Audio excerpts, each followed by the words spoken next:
नमस्कार। हम बात कर रहे हैं role and scope of health beat.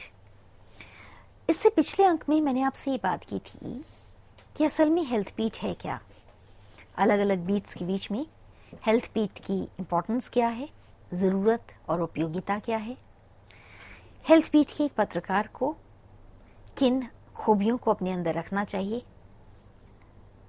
क्या चीज़ें उसे आनी चाहिए, उसकी जानकारी का दायरा कैसे बढ़े, उसके स्रोत क्या हों, सरकारी या निजी अस्पतालों में कवरेज करते हुए कौन से मुद्दों को ध्यान में रखा जाए, और इस सारी रिपोर्टिंग में ग्रामीण पत्रकारिता कितनी ज़रूरी है, इस पर भी हमने चर्चा की। आज मैं आपसे इसके अगले हिस्से पर बात करूंगी। गांव में जब हम हेल्थ बीट की बात करते हैं तो इस बात पर ध्यान में रखते हैं कि बहुत से गांवों में हो सकता है मेडिकल प्रैक्टिशनर्स की कमी हो या मेंटल हेल्थ प्रोग्राम्स की कमी हो। तो ऐसे में वहां पर सुविधाएं कौन सी हैं, इमरजेंसी से डील करने के लिए किन सुविधाओं को जनता को दिया जा सकता है, प्राइमरी हेल्थ केयर सेंटर्स की सुविधाएं जनता तक पहुंच पाई हैं या नहीं पहुंच पाई, ये सब एक हेल्थ बीट के रिपोर्टर के मानस में रहनी चाहिए। यहाँ पर पब्लिक हेल्थ की बात भी जरूर करना चाहूंगी। Public health has been defined as the science and art of preventing disease, prolonging life and improving quality of life through organised efforts and informed choices of society, organizations, public or private, communities and individuals. ऐसे में national health mission, Ayushman Bharat, national mental health programme, ऐसे बहुत से कार्यक्रम हैं जिन्हें की health and family welfare ministry ने शुरू किया है। Health care system is organised into primary, secondary and tertiary levels. These include sub-centers, primary health centers, community health centers, district hospitals, medical colleges and research institutions. तो आप देखिए, असल में जब हम सेहत की बात करते हैं तो उसका एम्बिट, उसका दायरा बहुत बड़ा है, और इसलिए अगर किसी पत्रकार को उसका न्यूज़ ऑर्गेनाइजेशन हेल्थ बीट की जिम्मेदारी सौंपता है तो उसके लिए सबसे बड़ा काम ये है कि वो अपनी समझ के दायरे में विस्तार लाए। वो ये जाने कि प्राइमरी, सेकेंडरी, टेरिटरी लेवल्स पर किस तरह से हेल्थ केयर सिस्टम काम करता है, आज़ादी के बाद से लेकर अब तक कैसे उसमें लगातार सुधार और निखार आया है, इससे जुड़े हुए शोध, नई तकनीकें और विकास की जो दर तय की गई है, इसके बारे में भी उसे निरंतर शोध और चिंतन करना चाहिए। कई इश्यूज उसके दिमाग में हो सकते हैं, जैसे low quality care, corruption, overcrowding of clinics, cost, poor cooperation between private and public spheres, barriers of access. क्योंकि सेहत की रिपोर्टिंग के साथ कई चुनौतियां होंगी और कई मुश्किलें भी। एक पत्रकार को इन सब के बीच में संतुलन बनाते हुए संतुलित पत्रकार के तौर पर समस्याओं को जानना भी चाहिए और उसके निवारण में मदद करते हुए जनता तक सूचनाओं को पहुंचाना चाहिए। इसी तरह activities of medical institutions are very important. These are institutions for the practice of medicine, और इसके तहत एक स्पेसिफिक पर्पस से काम किया जाता है। यहाँ पर जो शोध या पढ़ाई होती है वो जनता के पास नियमित तौर पर भले ना पहुंच पाए, लेकिन जब भी किसी नतीजे तक वो शोध पहुंचे तो उसे जनता को बताना जरूरी है, खास तौर पर अगर उसकी अनुमति मिल जाए। Ministry of Health and Family Welfare works in coordination with institutions like Medical Council of India, while designing various health policies. Such institutions carry out various research in accordance to different diseases, symptoms, treatment, and medicine. They also regulate the entry of various health practitioners, for example, doctors and nurses. All the medical colleges and medicine teaching institutions are affiliated under such medical council, hence ensuring regulation. Academic activities and findings of research need to be studied by the health journalists for proper reviewing of the same to the audience. असल में गतिविधियां कई होती हैं, लेकिन जब उससे एक इम्पॉर्टेंट फाइंडिंग सामने आती है तब एक हेल्थ जर्नलिस्ट को खास तौर पर उसका आकलन करना चाहिए। यहाँ पर एक और जरूरी बात है कि जो हेल्थ केयर जर्नल्स हैं उनमें कई बार बड़ी जरूरी जानकारियां होती हैं जिसे जनता नजरअंदाज करती है। मेडिकल प्रैक्टिशनर्स इन्हें भले ही गौर से सहेजते हैं और पढ़ते हैं, लेकिन हेल्थ बीट के रिपोर्टर के लिए भी ज़रूरी है कि वो इन हेल्थ केयर जर्नल्स को रेगुलर बेसिस पर सब्सक्राइब करें, पढ़ें और उनसे जानकारियों को जमा करें। कई ज़रूरी जर्नल्स हैं। जब मैंने इसके बारे में रिसर्च की तो मुझे कुछ एक इन जर्नल्स के बारे में पता लगा। Bulletin of the World Health Organization, Eastern Mediterranean health journal, health affairs, health economics, health care papers, health care policy, health care quarterly, human resources for health, journal for health care quality, health and human rights journal, journal of health care management, ऐसे बहुत सारे journals दिखाई दिए। आप देखेंगे कि भारत सरकार की हेल्थ एंड फैमिली वेलफेयर का जो मंत्रालय है उसमें, और इसके अलावा दुनिया भर में कई ऐसी ऑर्गेनाइजेशंस हैं इंक्लूडिंग WHO जहां पर आपको हेल्थ रिलेटेड जर्नल्स हासिल हो सकते हैं। Ministry of health and family welfare is an Indian government ministry charged with health policy in India. It is also responsible for all government programs relating to family planning in India. The ministry is composed of Department of Health, Department of Family Welfare, Department of Health Research. अब जो Department of Health है वो health care से deal करता है, including awareness campaigns, immunization campaigns, preventive medicine, and public health. Bodies under the administrative control of this department are Department of Health, Medical Council of India, Dental Council of India, Pharmacy Council of India, and so on.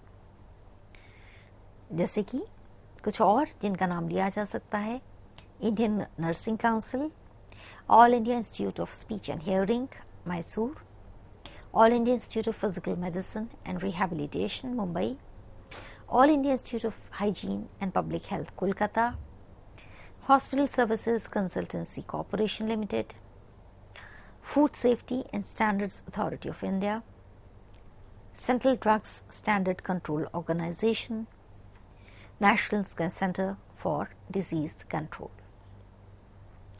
और अब है department of family welfare. Department of Family Welfare is responsible for aspects relating to family welfare, reproductive health, maternal health, pediatrics, information, education and communications, cooperation with NGOs and international aid groups, and rural health services. 18 population research centers at 6 universities and 6 other institutions across 17 states. फिर है department of family welfare. इसमें जो हम अभी बात कर रहे थे, कौन से ऐसे संस्थान हैं जो इम्पोर्टेंट हैं? कुछ एक का नाम national institute of health and family welfare, international institute for population sciences, central drug research institute, Indian council of medical research, national institute of urology, ये कुछ जरूरी संस्थान हैं। अब है डिपार्टमेंट ऑफ हेल्थ रिसर्च।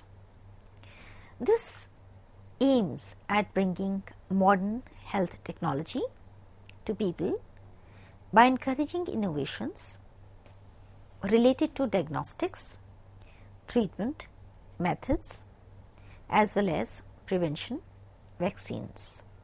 मतलब ये कि ये भी एक बड़ा इम्पोर्टेंट हिस्सा है जिसमें कि सेहत से जुड़ी हुई जो नई तकनीकें हैं, इनोवेशंस हैं, उसको उस पर ध्यान दिया जाता है। वैक्सीन्स के बारे में भी काम होता है। यहाँ पर एक बात और पर जो मैं जोर देना चाहूँगी कि हेल्थ बीट रिपोर्टर को खास तौर पर भारत सरकार की योजनाओं या जिस भी देश में आप रह रहे हो उस सरकार की योजनाओं, पॉलिसीज, नए इनोवेटिव प्रोजेक्ट्स पर भी ध्यान देना चाहिए, क्योंकि इससे कई नई सूचनाएं आप तक आती हैं। मिसाल के तौर पर भारतीय परिप्रेक्ष्य में नेशनल हेल्थ मिशन, ये इम्पोर्टेंट है। NRHM seeks to provide quality health care to the rural population, especially the vulnerable groups. Empowered Action Group states as well as northeastern states, Jammu and Kashmir, Himachal Pradesh have been given special focus. इसी तरह national urban health mission, जिसका काम health status of the urban population, particularly urban poor and other vulnerable sections, by facilitating their access. National Urban Health Mission, Quality Primary Health Care. NUHM covers all state capitals, district headquarters and other cities, towns with a population of 50,000 and above in a phased manner. इसी तरह प्रधानमंत्री स्वास्थ्य योजनाएं, बीमा योजना, राष्ट्रीय आरोग्य योजना, ऐसी बहुत सारी योजनाएं हैं जो आप भारत सरकार की सेहत से जुड़े हुए विभागों को जब आप पढ़ेंगे तो आपको अंदाजा होगा कि कैसे एक विस्तृत स्तर पर इन पर काम हो रहा है। इसी तरह यूनिवर्सल इम्यूनाइजेशन प्रोग्राम, जिसमें कि वैक्सीनेशन को प्रमोट करने की कोशिश हुई, जिससे बच्चों के जो मृत्यु दर है उसमें गिरावट आई। मातृ शिशु दोनों की को ध्यान में रखते हुए भी कई योजनाओं को शुरू किया गया। इसके अलावा tuberculosis, diphtheria, tetanus, polio, measles, hepatitis B, diarrhoea, pneumonia, ऐसी बहुत सारी बीमारियों को लेकर नए प्रयोग हुए। यूनियन बजट क्या कहता है इस बारे में, उसे पढ़ना भी बहुत दिलचस्प है, क्योंकि इससे आपको ये अंदाजा होता है कि हेल्थ को लेकर कितना पैसा हर साल सरकारों को दिया जाता है, जो कि वो खर्च करती हैं जनता के लिए। Health communication in the midst of pandemic, media is the primary source of information and plays a vital role in educating the masses. आप जानते हैं कि मीडिया की बड़ी जिम्मेदारी जनता को सतर्क करना, सूचना देना और उन्हें जागरूक करना है। With the outbreak of COVID-19, the media held the responsibility both for spreading awareness and for educating the public to change their ways for good. Be it in the government official authorities using medium like TV, radio, social media to propagate the COVID-related guidelines, or be it the private companies taking up new styles of advertising in midst of the pandemic. It all routes through channels of mass media. आप सबने देखा कि corona आने पर किस तरह से सरकार की तरफ से जनता तक मैसेजेस पहुंचाने के लिए मीडिया के अलग अलग प्लेटफॉर्म्स का सदुपयोग किया गया ताकि जनता को ये बार बार याद दिलाया जाए कि कोरोना से बचने के लिए किन सावधानियों को अपनाया जाना जरूरी है। इसी तरह वैक्सीनेशन के समय भी मीडिया के अलग अलग माध्यमों ने एक बड़ी भूमिका निभाई। Ministry of Information Broadcasting of India has directed all private television and radio channels to give adequate publicity to directives issued by the Ministry of Health and Family Welfare in midst of the COVID pandemic. Corona के दौरान भारत की सूचना और विकास मंत्रालय ने इस बात का ध्यान दिया कि वो जितनी भी ज़रूरी सेहत से जुड़ी और कोविड-19 से जुड़ी सूचनाएं हैं वो मीडिया के जरिए जनता तक पहुंच देना चाहिए। The awareness campaign created lot of understanding in people. They were made aware of personal hygiene, respiratory etiquettes, washing hands with soap and water. ऐसी बहुत सारी सूचनाओं को जनता को दोहराकर याद दिलाने की कोशिश की गई। इसी तरह जो हेल्पलाइन नंबर्स थी उसे भी जनता को याद दिलाने के लिए ऐसे मैसेजेस, जिंगल्स, एड्स, विज्ञापन, सूचनाएं बनाई गई ताकि जनता उन्हें सुने और याद रखे। Ministry also asked all electronic media to raise awareness around other government directives such as travel restrictions to other countries like China or Iran and or countries which were COVID-19 affected countries. असल में आप ये जानते हैं कि इस समय में इस बात की एहतियात बरतनी भी ज़रूरी थी कि लोग अपनी सेहत को लेकर सतर्क हों और साथ ही साथ अगर उन्हें कोई लक्षण दिखाई दे रहे हों तो जानबूझकर औरों के बीच उसे ना फैलाएं। इसलिए सरकार ने उसी भाषा में कैंपेन्स को तैयार करने की कोशिश की जो उस पर्टिकुलर एरिया की थी। भारत भर में जहाँ भाषाओं की विविधता है, भारत के सूचना विकास मंत्रालय ने, इंफॉर्मेशन एंड ब्रॉडकास्टिंग मिनिस्ट्री ने इस बात को ध्यान में रखा कि अवेयरनेस कैंपेन्स को लोगों की ही भाषा में, लोगों की बोली में लोगों तक पहुंचाया जाए। इससे आप समझ सकते हैं कि हेल्थ बीट का एक जर्नलिस्ट कितनी बड़ी जिम्मेदारी निभाता है। इसके अलावा जो आंकड़े जनता के लिए मंत्रालयों की तरफ से दिए जा रहे थे, मीडिया ने ये भी प्रयास किया कि जनता में डर का माहौल ना बने। एक हेल्थ बीट के रिपोर्टर के लिए ये बात भी ध्यान में रखनी ज़रूरी है कि जब वो तथ्यों को जनता तक रखे तो वो एक संयमित और संतुलित तरीके से रखे ताकि जनता में पैनिक की सिचुएशन होने की बजाय भरोसा बने और उनके डर में कमी आए। Health journalism is considered a means of sharing of the results. असल में सेहत की जो पत्रकारिता है या हेल्थ बीट की रिपोर्टिंग है, बहुत सारे नतीजों का एक निचोड़ है। हर रोज इतने सारे हो रहे शोध और नई जानकारियों के बीच एक रिपोर्टर को उनमें से नगीनों को निकालना होता है। जो जरूरी बात है वो जनता तक पहुंच जाए। Through the dissemination of health news, medical research and health policies, mass media play a leading role in disseminating health news, affecting the knowledge and health beliefs of the public and eventually promoting public health. असल में इस पूरे का सार ये है कि health beat की रिपोर्टिंग को करते हुए पब्लिक हेल्थ को प्रमोट किया जाए और जनहित में काम किया जाए।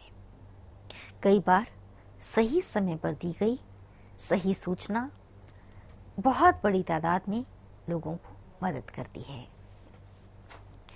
यहाँ पर ये भी बात है कि अगर आप हेल्थ बीट की रिपोर्टिंग के साथ जुड़े हैं तो आप अपने आप को लगातार परिष्कृत और ज्ञानवान बनाते रहें।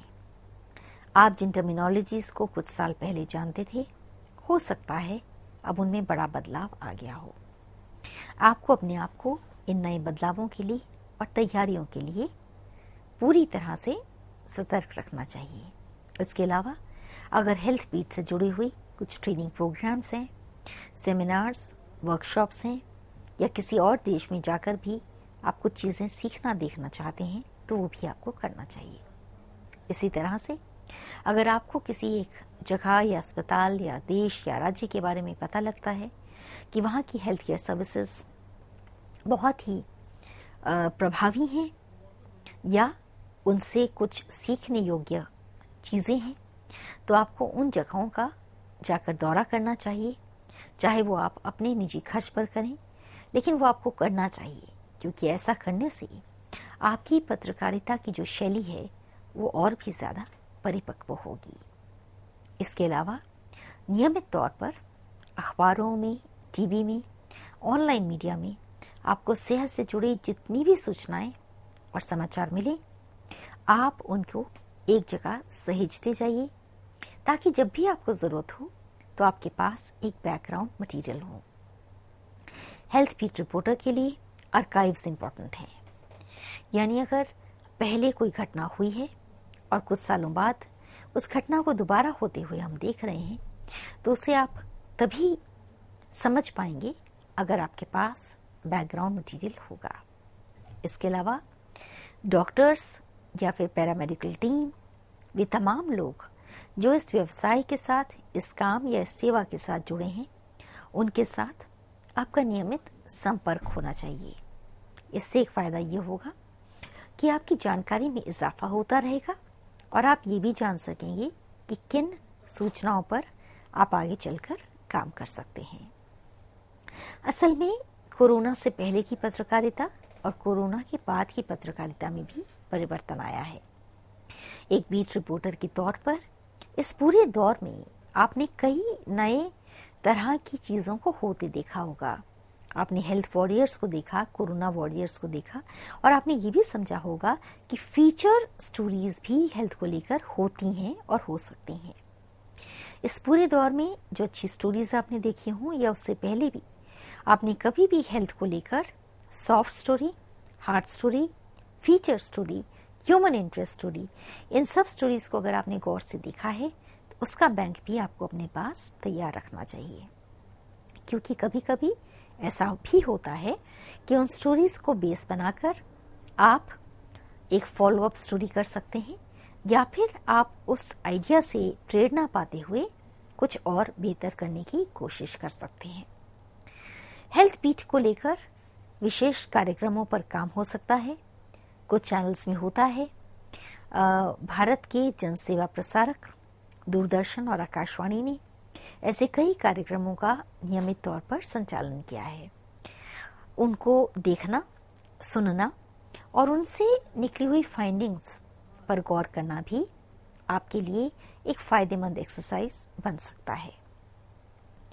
आज की इस लेक्चर सीरीज में आपसे बात करने के लिए मैंने कई अलग अलग स्रोतों पर काम किया, जैसे कि भारत सरकार की ministry of health and family welfare की वेबसाइट, विकिपीडिया के कुछ एक sources, ministry of information and broadcasting of India, ये भी एक इम्पॉर्टेंट स्रोत मेरे लिए रहा, और इसके अलावा कुछ मीडिया रिसर्च सेल और हेल्थ रिलेटेड जर्नल्स को भी मैंने गौर से देखा।